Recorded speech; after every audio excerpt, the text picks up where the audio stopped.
আরাম করে বসুন। আপনি চাইলে হয়তো দুধ মিশিয়ে দিতে পারি। আমারই আবিষ্কার। কফির তেতো স্বাদটা তখন আর থাকে না, খেতেও ভালো লাগে। প্রয়োজন নেই, আমাদের পানি দিলেই চলবে। আপনার যেমন ইচ্ছা। আমরা তো পান করেই যাচ্ছি, এটা পান করা হালাল কিনা কে জানে। কোনো গুনাহ করছি না তো। কিসের গুনাহ এফেন্দি?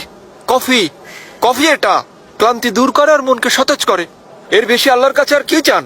কথা শুনো ইয়াকুব এফেন্দি, এই জিনিস মানুষের ঘুম হারাম করে দিচ্ছে, ভুলে যেও না। এতই জনপ্রিয় হয়েছে, মানুষ সারাদিন কফির দোকানে বসে থাকে। ঘরে ঘরে সকাল পর্যন্ত আলো জ্বলে।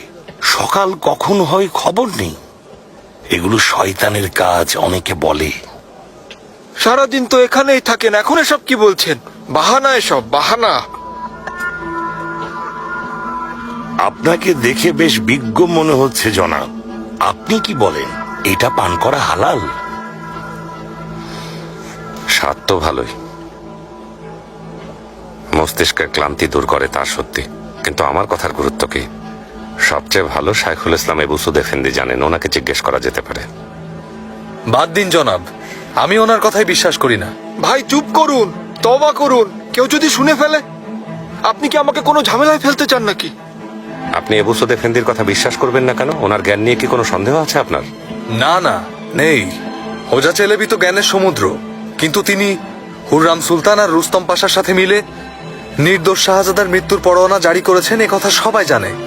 আপনি কিভাবে নিশ্চিত হলেন শাহজাদা মুস্তাফা অপরাধ করেননি? তিনি বিদ্রোহ না করলে জাহাপনা এই সিদ্ধান্ত কখনোই নিতেন না। শাহজাদা ৩৮ বছরের ছিলেন জনাব, একবারের জন্য বিদ্রোহ করেননি, করতে দেখিও নি, শুনিও নি। কোন বিদ্রোহী শাহজাদা এত বছর অপেক্ষা করেন কখনো, যেখানে জেনিচেরিরাও ওনার পক্ষে ছিল?